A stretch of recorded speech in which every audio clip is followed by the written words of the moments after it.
Advisory Board. A frequent judge at major food writing awards, in 2017, Sandra was awarded the MFK Fisher Grand Prize Award for Excellence in Food Writing. In 2019, her work and culinary objects became part of the permanent food exhibition right across the hallway at the National Museum of American History. On September 15th, 2021, in celebration of Hispanic Heritage Month, Sandra was honored by the Smithsonian as a woman to know and one of 7 Latinas who shaped American culture. Sandra has, as we said, many books, but today we highlight her latest work, Latinissimo, Home Recipes from the 21 countries in Latin America. That'll be for sale at the front of the gallery, and Sandra will be here signing books as well today. So welcome, Sandra.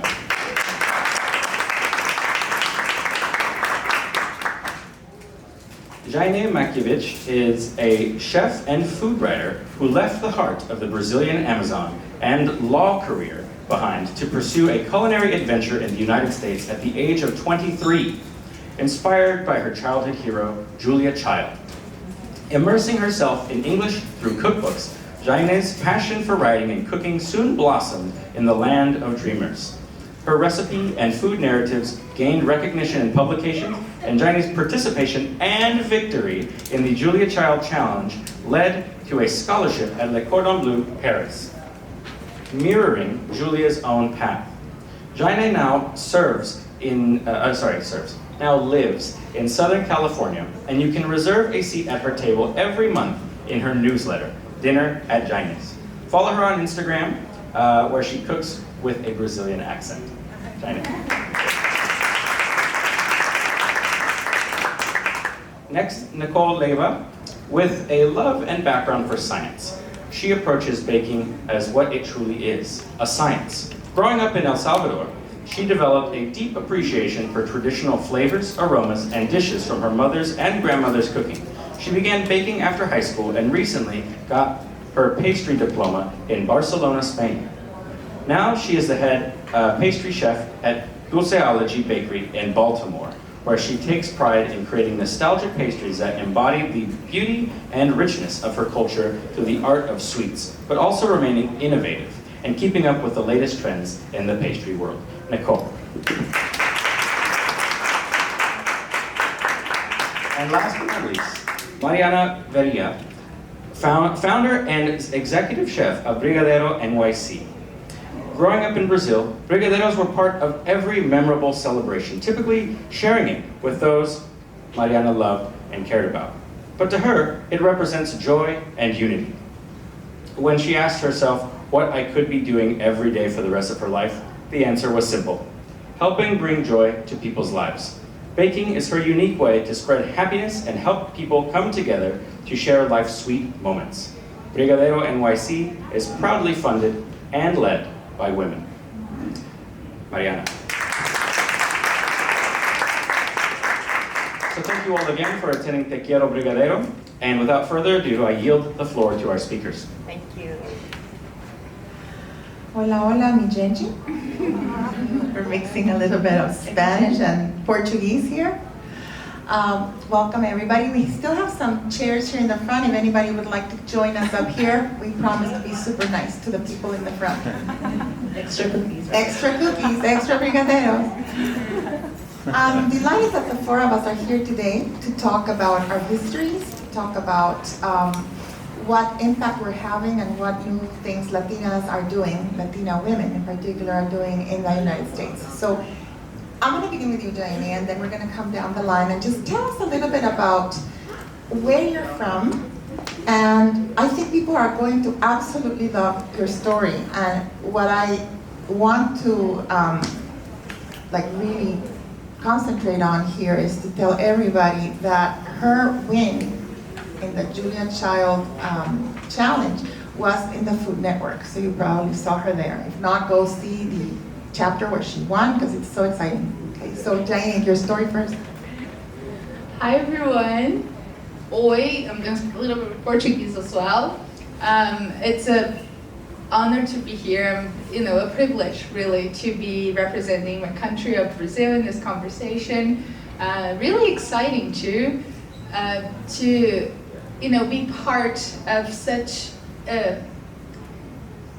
It makes me a little emotional, actually. I'm very emotional. I'm Latina, right?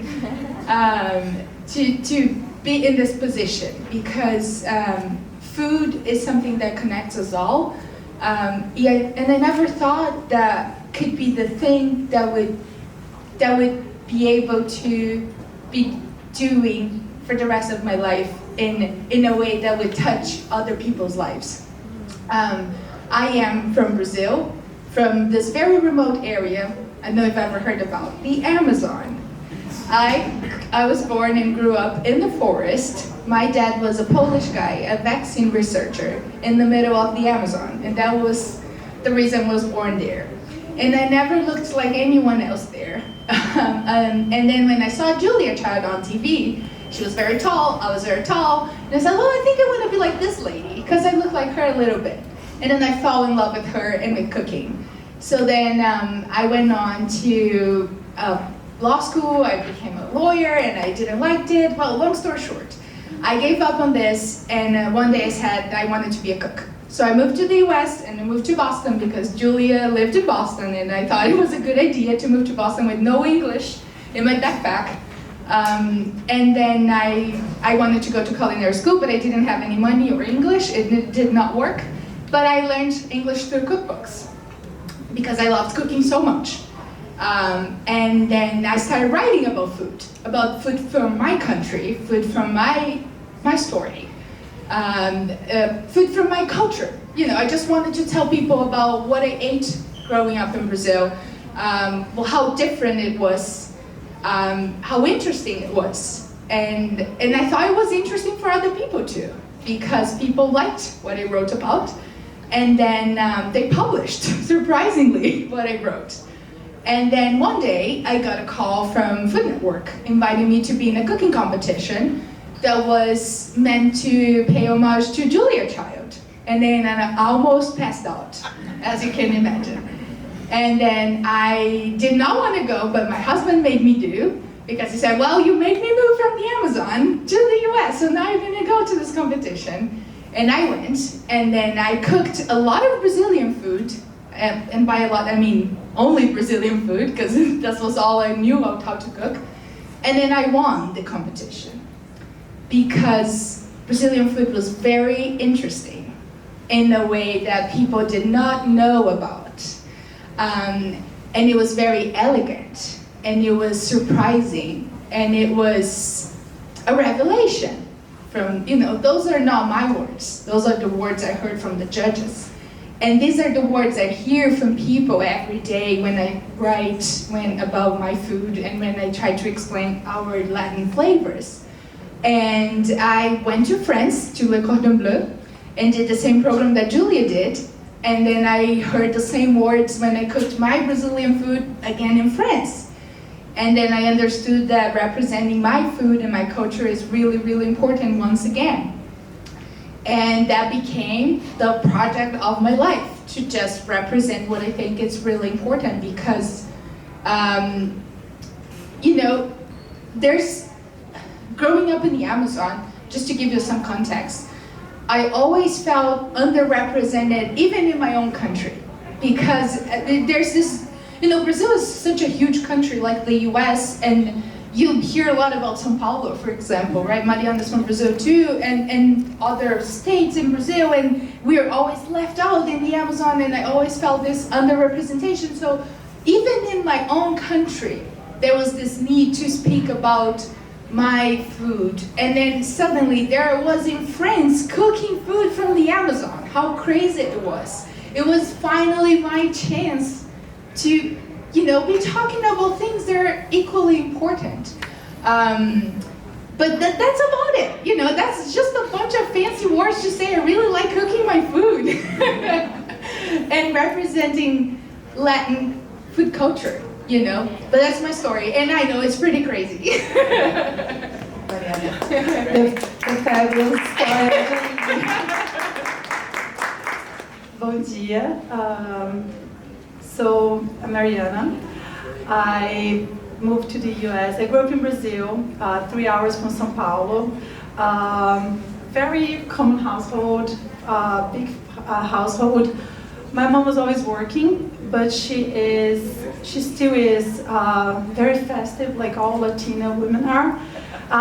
So she was always creating excuses to party. And I was her partner in crime in a way that she would bring ideas and I love to execute. And for some reason, I still find like that I was like 7, 8, and she would like bring me those and take me to cooking classes, whatever was accessible, because in the countryside it wasn't that popular. Like So then I grew up. I moved to São Paulo when I was 17 to go to advertising in school. I learned that I wanted to do something with creativity. And in Brazil, there wasn't such at that time as a culinary school. For me, it was like a dream. Maybe after I graduated, I'll go to Europe. But then in advertising school, so I worked in advertising, and in advertising school, I met a friend that on our 4th year in school, she applied for culinary school, and I'm like, oh, is that possible? Like, does that such a thing exist? But then I was like, no, I already have a job, why to do this? So I was working in corporate advertising, and it was not my thing. Like I grew up like with entrepreneurial parents. Anyway, I decided to quit, and I went to culinary school. I was dating at the time my now ex-husband, and he was transferred to New York. I was finishing culinary school. We got married and we moved. And when I got here, I started like just taking jobs. I knew I didn't want to go to work in restaurants because we know all the pressure that is. So I did a lot of events as personal chef, and for me, the brigadeiros were always like the signature because they're super small, they're super delicate, and it's an easy way to end a long night because if you're full, you just have one. If you're not, like, and I noticed there was something about them. Mariana, I want to interrupt you just a moment. Could you please tell everybody what a brigadeiro is? Sure. Yeah, sorry. So brigadeiros are these little truffles made with sweet condensed milk, cocoa powder, and a little bit of butter. What I think is special about them is this consistency. When we finish here, we're all going to try because I feel the best way to know what it is when you try. I try to describe it something like a chocolate truffle got engaged to a Dulceology sort of thing because it's not as chewy, it's very unique, especially the consistency, and it's very delicious. So I started using that as my business card. And people start calling me. One day Macy's called me to say like, oh, we want to place an order for like 1,000 brigadeiros. And I was cooking from home, because I think I had the advertising background, I would always pick the phone. Brigadeiro Bakery, good afternoon. Even if I was at Trader Joe's line, I was like, Brigadeiro Bakery. If I was on the bus, so I think that's how the business happened. Anyhow, I had a friend, he borrowed me his restaurant kitchen so I could produce to Macy's and give the W-9, all of it. And then I was like, I'm going to start this business. I think it's calling me to do it. Now I have a storefront in Soho on Sullivan Street that you should all come. It's tiny like a brigadeiro. But I have a great team of all Latin women, which I'm very proud of. We make a little more than just the brigadeiros. We have Brazilian coffee now, which I'm super proud. We bake pão de queijos every day there. Yeah, and then in between, I made 2 kids, Dylan and Max, which are very upset they're not here. And I'm very sad because they will love the train outside. Yes, and I feel, for me, the whole story helped me to immerse myself in the culture here as a late immigrant. I don't have high school friends here, they're all in Brazil. So for me, building this community, and I'm very attached. Jaíne is a later acquisition of this community. I'm very active on like things that we can do. Like, I feel we as Brazilians, we are very shy in our representation here. And I decided, because I was like, I don't believe they were all like ordering like Thai food, Japanese, and we're not ordering Brazilian food. Like, and for me, that's how you understand how far we have to come. Even I feel other Latin cultures, I feel they've been doing better in this way. So I was like, that's my call. I'm going to make this switch, and we've been collaborating in some projects. I work a lot with the consulate, yeah, so I have big plans and big dreams around the Brazilian food and the Latin, and I'm honored to be here, of course. This is super special because being in this building with so much history and planting this first seed, like, I mean, it's a dream, so I'm very happy and proud to be here. I told we're emotional. Yeah. You guys wait for some tears. Nicole, tell us your story. Hi guys, I'm Nicole. I was born in El Salvador and I came here when I was 8 years old. Growing up in El Salvador, both of my parents were in the food industry. Like my dad, he had this little, also entrepreneur families. I think we learned a lot from that. And he manufactured like kitchen equipment. So I kind of grew up around like seeing a lot of stainless steel. That was like my playground, I guess you could say, with my siblings. And my mom, she also, she was like a chef, and she helped my dad in business. We came here in 2001, and then right in Maryland, we're local. It was, growing up here was a little bit different than over there.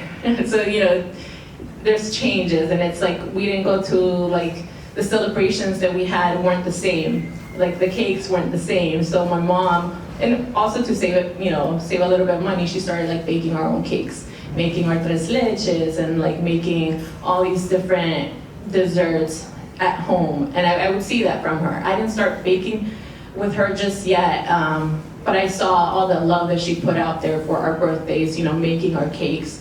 And just feeling that flavor from my mom and also my grandmother. Because my grandmother, when she would visit, every time she would visit, she would handwrite these, her recipes. And she had a little recipe book for my mom, and she would just handwrite them, like whenever she would remember one, oh, this is like a recipe that my daughter will like. And it wasn't until after high school that my mom was working, it was summer, and I was really like, we didn't have any sweets at home, and it's like I wanted something sweet, I was craving it. And we only had, you know, the basic ingredients, sugar, flour, and you know, and I was like, okay, maybe I can do something by my own. I think I can. And so I saw this book, and lo and behold, the first recipe that came to me, that kind of spoke to me, was the alfajor recipe. And the alfajor is it's a shortbread cookie, sandwich cookie filled with dulce de leche. So it's kind of like a caramel inside, but it's more milk based. It's less sweet. So this was my first time trying baking. I tried it, I baked it, and you know, now if I were to compare it, it's not as good as we do it now.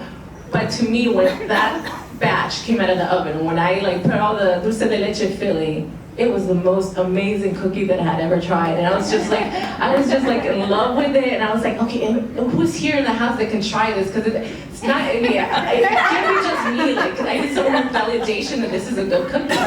So I gave it to my uncle, my sister, and it's just like, and then, you know, next week I baked another batch, and you know, it just became kind of like a new hobby. And then me and my sister, we were like, well, if we like it so much, maybe other people might like it. And so we started like selling them locally, handmade, like in little pop-up shops and in Etsy, like an online market.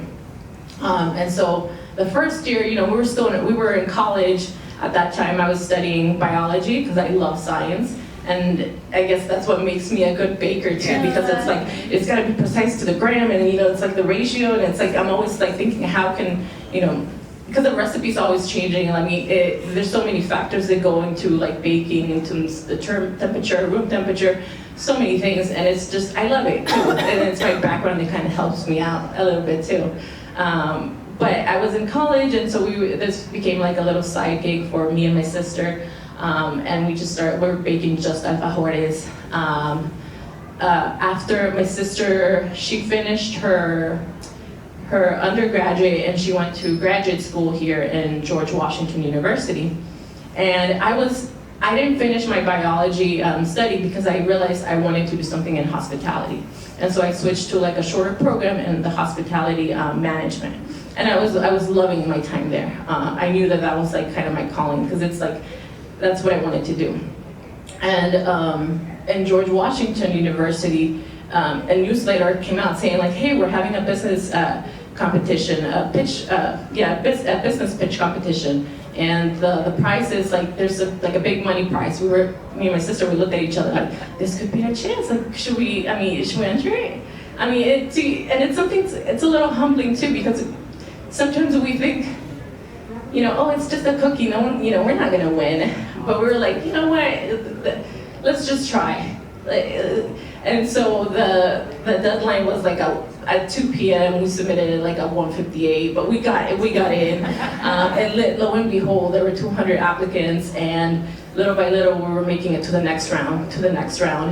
And as we made it to the next round, there was more work involved, like, okay, now we have to perfect a business plan, and how is it gonna look like, and who's the market audience. So we learned a lot too while still being in school. And then the day of the big pitch came, and we had to present to investors, the whole community. It's a little nice show, and there were judges there who were gonna judge us who's gonna be the winner. And so we presented. We also brought some samples. And it's just humbling enough, we won first prize for the new venture competition, and they gave us,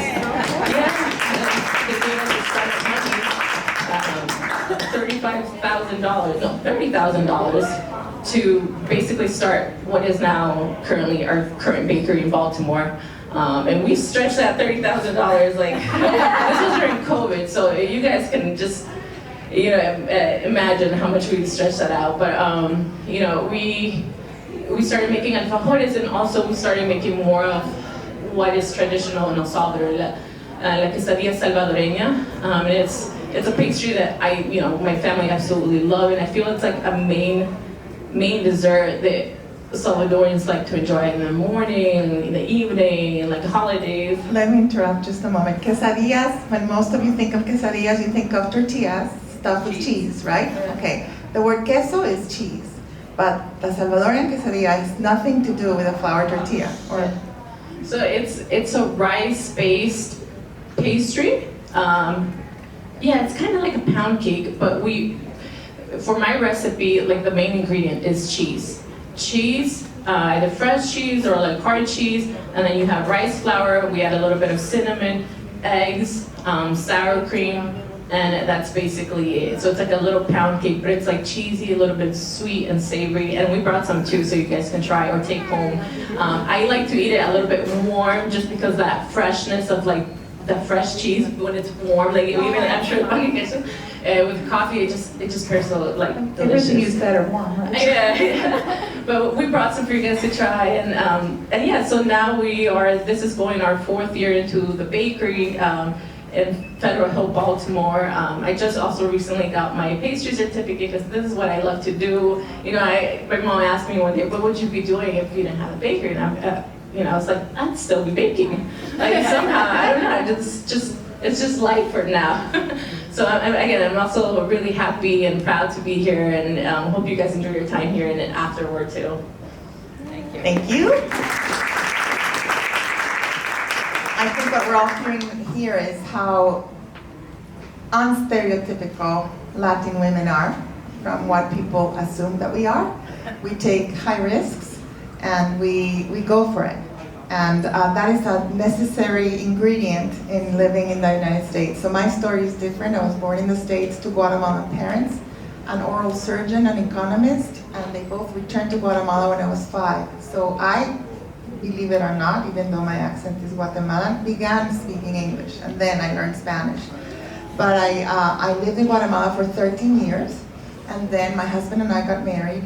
My blonde, blue-eyed Guatemalan husband, just to keep on breaking stereotypes. And I got married, and we moved to North Carolina. After a few years, 2 children, the whole thing, my husband comes home one day, and we had just moved to this little town called Cary, North Carolina, near Raleigh. And he says to me, "You're driving me nuts. You've got to do something." I was driving back from work today, because we had lived in Canada. I was used to a very busy life. And he said, "Driving back from home today, I picked up a newspaper, and they're looking for a cooking columnist, and I think you can do this. Just do it. Write an article, I'll drive it over." This was in 1993 or 1994, before internet, before, just, a long time ago, we still use typewriters. And he said, "And I'll drop the story off and we'll see what happens." So I did that during lunch. I wrote, my first article was on olive oil, nothing Latino, olive oil. And I gave him my article, he turned it into the office, and that afternoon I got a phone call and I got hired. And my husband comes home and I said, "I got hired and everybody's super nice, but I think this editor's super weird." And he said, "Why?" And I said, "Well, she's telling me that she needs me to bring every Monday a document full of words." I said, "Of course, what else am I gonna write? With words." And my husband looks at me and says, Did she talk about a Word document?" And I said, "Yeah, that's what she kept saying." He said, "Oh my gosh, I have 2 days to teach you how to use a computer." So I bought my first computer, I learned how to use the Word document. I still work on Word documents. And the long story becomes I become the first Latina newspaper reporter in food columnist in the US. And I started discovering that my readers were now combining Latin flavors with Southern flavors. And in 1996, I pick up on that movement, and I start investigating it, and I find that Southerners are now putting jalapenos in their hush puppies, or they're putting chipotle chiles in their barbecue sauce. And Latinos like me had been making tamales with grits because we couldn't find masa harina when I moved a long time ago to the US. So this had been happening for a few years and no one had documented it. So I started documenting it, and in 2011, my book, The New Southern Latino Table, was published by the University of North Carolina Press, and I was able to name the movement the New Southern Latino Movement. That is what the exhibit across is about. So just to say that we come from very, very different backgrounds. We all fell into food in completely a serendipitous way. We have a lawyer, we have an advertiser, we have somebody in science, we have me, a housewife who was an English writer. I wrote. I wanted to be a novelist. Food is more interesting. And here we are, we all fell into food, and I think that is something that matters for 2 reasons. One, as Latinas, we have to come and reinvent ourselves in a country where we are the ones breaking the glass ceilings for our generations. American women, African American women, Asian American women have had their civil rights movements, they've had their feminism movements. We haven't. We come from still countries that are developing all those movements in the younger generations, and so we're coming here to a country that expects us to live at that level and to push at that level and compete at that level, but we don't have the background. So it requires a lot of stamina and a lot of risk-taking. So what I wanted to talk about, because we talked about in our phone call about this, is first of all, when we talked, and you were surprised that I had included Brazil in this conversation and in my book, and I said we could never get rid of Brazil. Once Brazil is in Latin America, we're keeping Brazil in Latin America, you can't leave us, right? So I want us to talk a little bit about the misconceptions that we hear from each one of our countries in food terms. So what are the things that you have to constantly correct here in the US? I know you're very passionate. That Buenos Aires is not the capital of São Paulo. No, I mean, every time that I hear things that are confusing, I tend to go to myself, what is the things that we're doing that are not so clear? And when I see in the Brazilian community, we just live very for ourselves. We didn't aim to go beyond. I feel the immigration of the other Spanish-speaking countries, they are probably a little older. Being the first to do something of some kind, I feel that, and I don't say that, I want to say that in a humble way, if I may. I feel like the immigration patterns of Brazil are different of some other countries in Latin America. If you analyze where people came and when they came and where they're living in America, there's a certain pattern there that's followed, and this pattern leads people to believe in certain things. So, for example, when I first arrived, I thought I was destined to be a house cleaner, or a nanny, or work in the kitchen, but to be destined to do that for the rest of my life in America because I would never speak English good enough, or because I was too Brazilian, or because there was no room for me to do things in a different way because I was too immigrant. And I'm sure this happens to a lot of immigrants. And I'm not saying this to, I don't want anyone to feel pity. That's not the point. It's just because I know people feel that way. Because I've been there. I feel that still. Because we're different. And this is why we're having this conversation, because we don't want this to happen. We want for our difference to be valued. And going back to what we're saying, why we feel we're different in Brazil and we're not as included. It's because sometimes we're too hooked up in these ideas, even in Brazil. We're too different. We speak this language that's different from Spanish, and we're not connected, and we only eat steakhouse food and blah, blah, blah. And this is not That's a stereotype. That's a stereotype, exactly. And we don't want to be connected to the stereotypes. I mean, every time I say I'm Brazilian, people don't think I'm Brazilian right away. We just say I'm Brazilian, Which brings me to the subject, and I'm going to get to Nicole's answer in a moment. In Latin America, what I say about Latin America is that we are truly the melting pot. The melting pot is not here in the US. In the US, the melting pot has become more and more divided. They are keeping the carrots away from the potatoes and the potatoes away from the fish, and everything's being divided. Everything has its own little box. I don't know why in the US we like boxes to put people in. As Latinos and Latinas, we are all required to put our check mark on the Latino box. However, when we're in Latin America, we do not refer to ourselves as Latinos. We refer to ourselves as Brazilians, Salvadorians, Guatemalans, Colombians, etc. And so what I mean is, in Latin America, we do celebrate diversity because we're used to coming in different colors, different languages, different political affiliations. We don't have a two-party system in Latin America. You have a 31-party system, so it's crazy, right? So there's not a box in which we belong, and when we come here, we are forced to fit mentally, if not physically, into a box, and we are constantly trying to break out of that box. So I lead with you. Okay. So when I was growing up here in the United States, here in Maryland, just as a teenager, when people would ask, where are you from?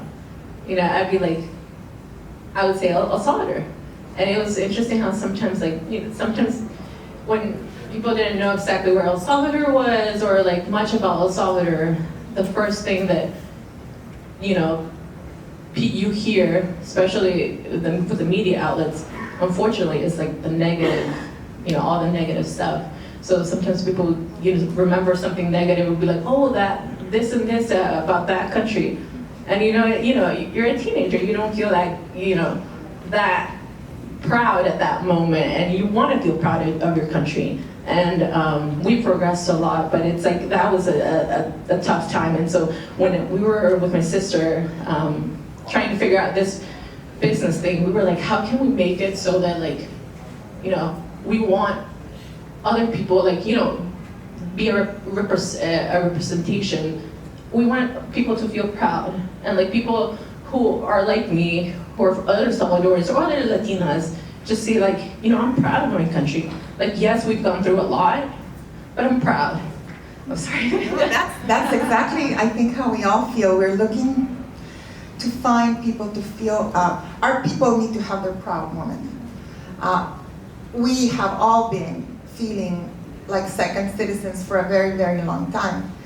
But here we are, in this incredible museum that's starting a Latino museum about our experiences and the experiences of others. And we're talking about food.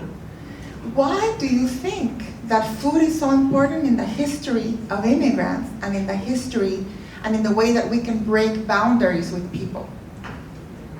I mean, I have 2 kids, and I feel for me, this bond became so much stronger after becoming a mom, because you want them to understand.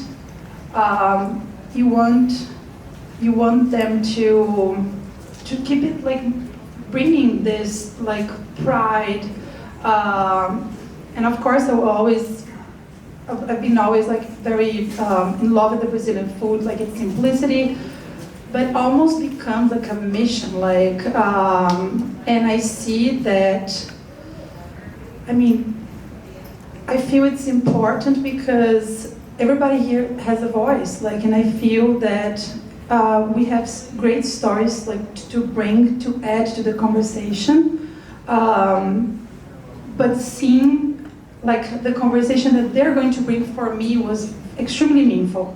Like, I love cooking with them, but like, and they know by now, like, they're like, Brazil has really good produce. Brazil, la la la. The other day, they're like, even the mangoes in Brazil are better than here. And I was like, that's it. Like, I mean, because we want them to be infused so they can feel proud. Because honestly, our country still have so many problems that I think you have to find the good things for them to be inspired, because if you only, like you said, like if you only focus on the negative, and we have so many good things that we have to, I don't know, bring it to them, because there's so many value on that. And the media loves to concentrate on the negative things. And that's very popular today more than ever. And as women, we are the ones who try to go around the anger and around the injustices and try to bring some kind of nurturing and some kind of reconciliation in many ways. And I think that that's very easy to do with food, because food breaks barriers like nothing else. Think about it. It is the most intimate thing you can do with somebody else, is to feed them something other than having children with them.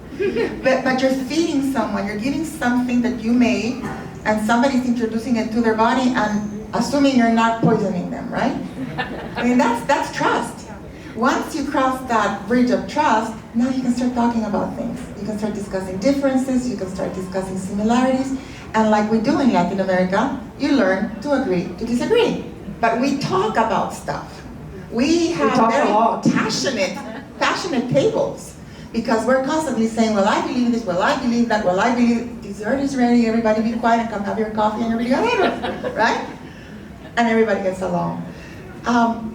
Jaime, how do you see Brazilian food making a difference where you live?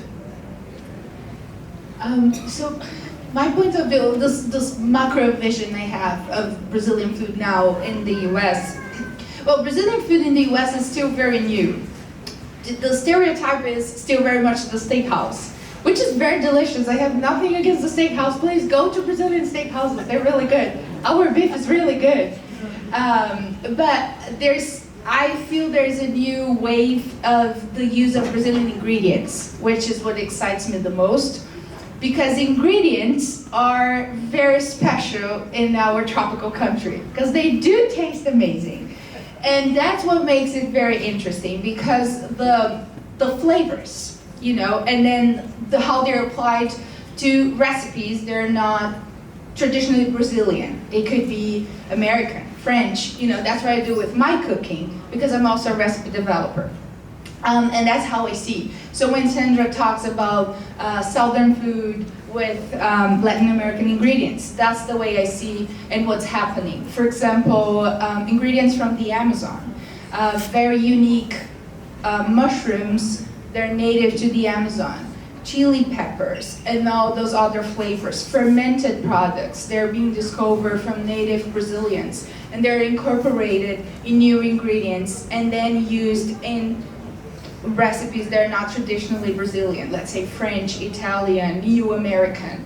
That's the way I see Brazil being incorporated in cooking here, in a way that's not really replicating Brazilian recipes. We do see, like Mariana has a really important role in representing Brazilian recipes, like pão de queijo, brigadeiro, or Brazilian restaurants that do feijoada, muqueca. And I am writing a cookbook where I do Brazilian recipes, the way they are, the way that we cook at home.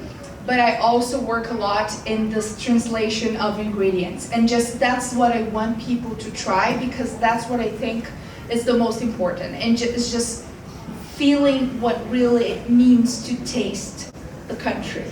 Because that's the way I think we can break the stereotypes and really recognize how does it taste from part to part, because it's very different in each part you go. And that's the point. To Brazil. I wanted to get to that point, that it's very different. I think the biggest stereotype that ties Latin American food together is that we all eat the same thing. Oh, you eat tacos. Tacos are delicious. I love tacos. I make tacos. I love them. But tacos means a different thing in each country. If you go to Argentina and you ask for a taco, you're asking for the heel of a shoe, not for a tortilla stuffed with something, okay? In another country, it means a very short, pudgy man. So be careful what you ask for, is all I'm going to say.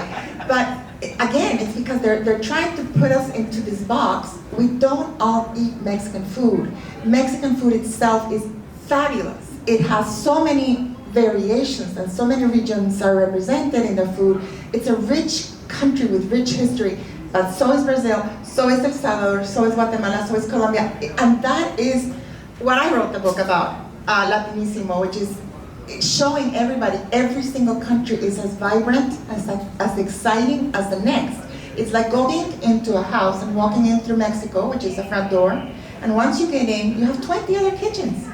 And they're all amazing, and they're all fantastic, and you should go and try all of them, because then you will understand that we're comfortable with being different. We like our differences. Here, everybody wants to be the same. We believe in equality and equity, but we also believe that the differences is what makes each one of us special, right? Yeah. And so, even we're neighboring countries, Guatemala and El Salvador, we have some recipes that intersect, and that's also important, like the quesadilla in the eastern part of Guatemala and the northern part of El Salvador, they make one that's more salty, and it's more similar. But then we have food that is completely different, that has nothing to do with each other, and part of it are the different cultures that settled in Latin America throughout the years. And I think that the exciting thing about the museum concentrating on food wings is that we are opening the door to showcase all those differences in a place where everybody feels comfortable, where we're not, we're asking you to actually feel comfortable finding the differences. If you were to give advice to a young Latino or Latina coming into the food world today, what would you say to them? Mariana, I'll start with you. Nicole, I'll start with you, sorry. It's a lot of determination, a lot of faith, a lot of just when we started baking, we just kept going, and even though sometimes you feel like the doors are shut at one point, whether you believe in God or the universe, it's just it lines up for you, and just persevere and determine, be determined. It's a lot of hard work, but it really it's a rewarding seeing that you can make a difference or in someone else's lives, or even just something sweet brighten someone's day. I would say be proud, and the reason for that is it's a very common route for most of Brazilian chefs that I know, to go first the European way, the American way, to then look back to ourselves and try to re-understand. But if we're proud in the first place, we're just going to represent more. I feel that is a very common route because I feel even in Brazil, I grew up going to Italian restaurants as being the best. I remember I went to culinary school in Brazil, and there was a month of Brazilian food in a 2-year course, and like, no, it shouldn't. Like, of course, they actually changed that now because 14 years, things thankfully change. But to look at yourself as our main source of inspiration, then going different ways to then come back. But I think it's a learning process for everyone, so. Yeah. I would say that, well, there's a quote from Julia Child that was the beginning of it all for me, and that I love very much. And it goes saying that you should find something you're passionate about and keep tremendously interested in it. That's exactly what I did, and that's exactly what I do every day. And I think that's the beginning of everyone trying to do anything in food, because passion is the beginning of it all for me. But also, I do think it requires a lot of hard work. It's really hard work. Anything is hard work if you really want to do it well, really. But especially in food, because it's very meaningful. And if you're an immigrant, you should work twice as hard. And also, but really most importantly, I'm very thankful for the way this country allows me to have a voice. This is so important. And this is the reason I speak up. And we should never be quiet, because we're allowed to speak. And if we have this opportunity, we make good use of it. So if food is my way of doing it, I will always do. And if you have this possibility, so please do it as well. So I think if you're passionate about food and you want to do it, just do it, and you're going to succeed. If you love it, and eat along the way too, because I clearly do it a lot. And I think you'll notice that a career in food doesn't have to be the same career for everybody. There are so many avenues in which food becomes important. You know, you can teach about food, you can serve it, you can make it, you can create it, you can invent it, you can write about it, etc. So I would just say, we're just the first of many. We're waiting on everybody else who's coming behind. We're just opening a door. You are all much younger than me, so I open the door, you open the door, and everybody opens the door, and suddenly, you know, Latin America will be known for the good things that we have to offer, one of which is food. And we wanted to leave you with something sweet today. So I think that I hope you all feel the sweetness that comes out of women who are very, very passionate for something, but that we still have that nurturing part of us that has not died, because Latin Americans are not, as women, we pride ourselves in keeping that nurturing side. And we want to share it with all of you. And we want you to share it with all of the people you know. Because it's funny how Americans went to the Middle East and to Asian cuisines and Italian cuisines before they got curious about their own neighbors' cuisines. And we are all connected in the same piece of land. So, you know, venture out and see what your neighbors are eating, because your kids are probably all going to be eating this soon at school. And we're going to open it for questions. Yes, correct. I was caught by something that you said, Jaíne. Yes. Okay. Great pronunciation. Thank you. You said that you write recipes, but you're also looking to translate flavors. I think you said something like that. Yes. Could you tell me more about that? What do you mean? What does that mean? So for example, I worked in the Amazon last year for 2 months on a TV show. I'm doing a TV show of Amazonian flavors. And have you tried acai, the Amazonian berry? So we done a research in the US, and a lot of people connected acai to a fruit that grows in Australia. And acai is native to the Amazon, right? And people don't know how it tastes. They have no idea. So my job is to translate the flavor, even if you don't taste it, but I'm going to translate it through words. I have to give you an idea of how does it taste and give you some context through words. That's my job as a food writer. But even though you cannot go to the Amazon or you cannot taste acai, I have to tell you the story behind it, why it's so important to Brazil, to the Amazon, because it's indigenous food of my country, and make you taste it, even though you cannot really taste it. You know, that's translation of flavors. What is that? Can you describe acai? So acai is very earthy. It's slightly sweet. It is slightly bitter.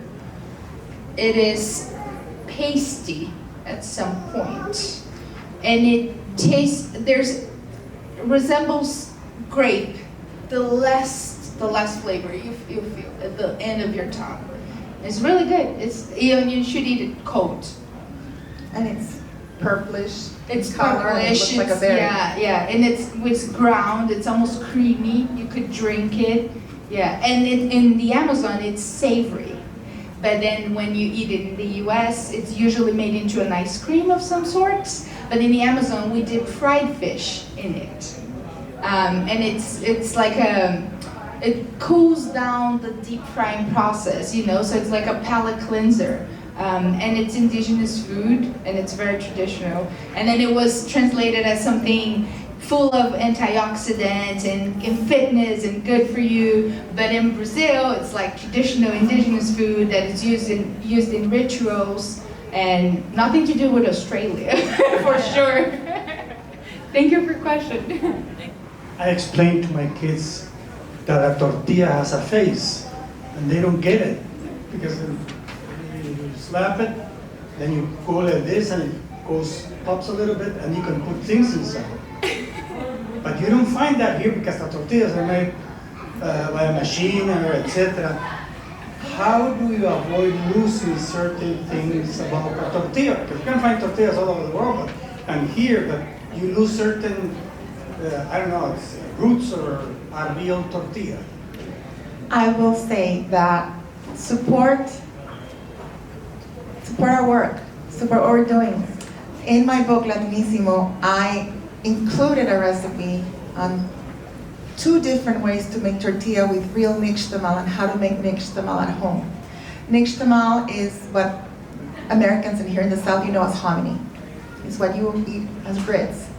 We eat it as masa. We used to make it into tamales and pupusas and tortillas and all these incredible things.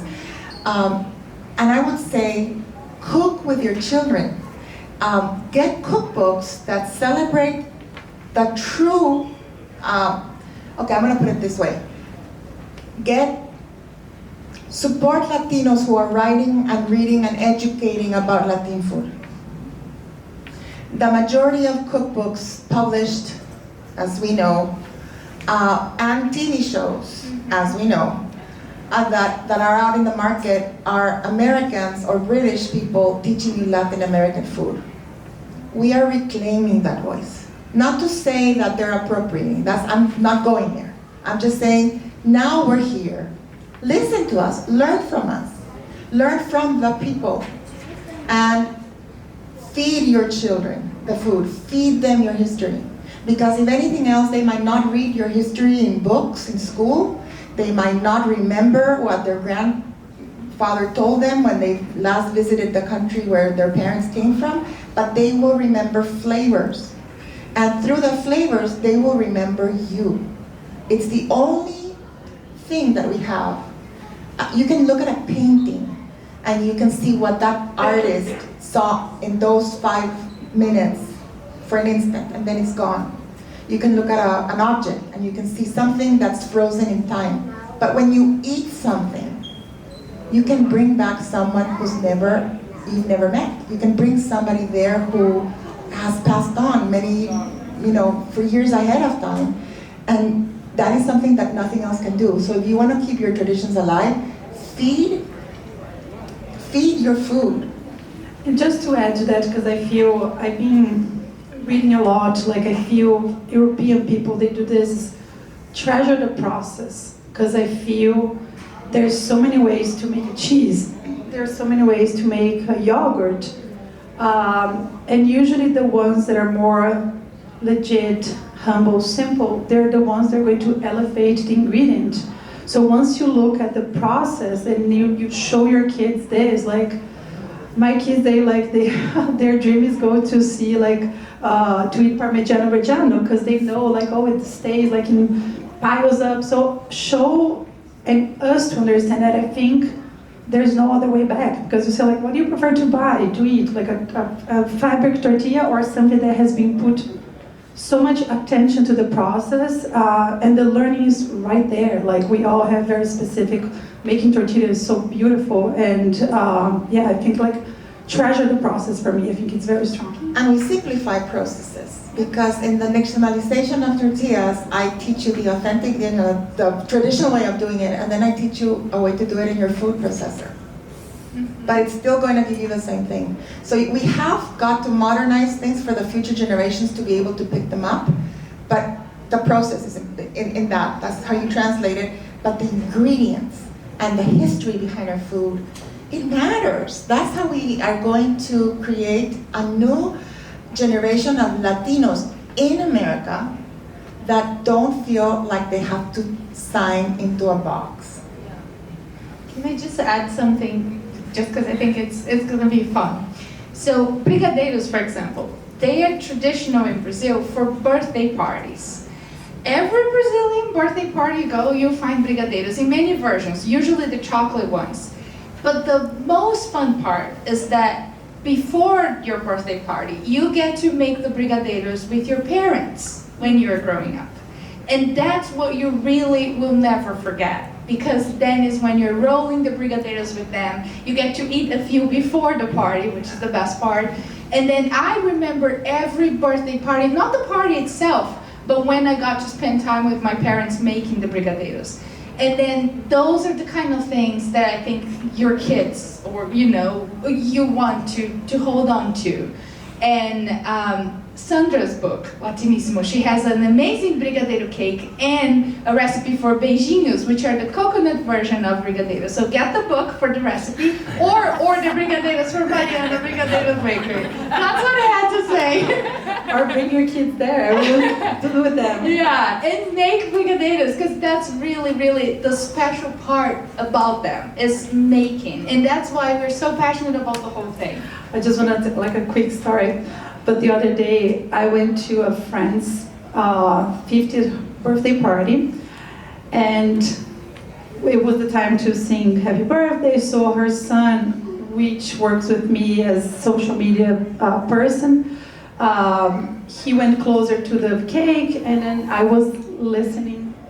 His friends, they are 25, talking about, because there was 3 cakes on the table, and they're like, oh, we gotta find out which one is the brigadeiro one, and they were all American, and I was like, this is so cool, because that's how you pass those things along, because she probably did a good job with educating her son about it, and her son was probably the ambassador for those 3 kids. They're like, we gotta find a good one here. So I think that's how you pass, treasures on.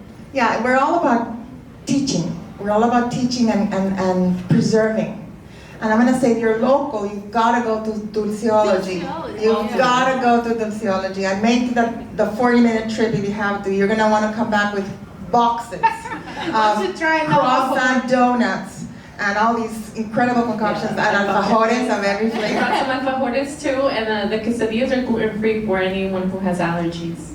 Oh, good. Okay, so we hope we've left you with a little more excitement about Latin food, and that you will research and talk to more people, open up and talk to people about their flavors and what they're eating. And if you're lucky and you meet a nice Latina, we'll invite you to our tables to eat, because that's usually what we do. But you haven't tried it, you need to come for dinner on Thursday. We're gonna make that for our family. And reach out to us as well. Reach out to us with questions.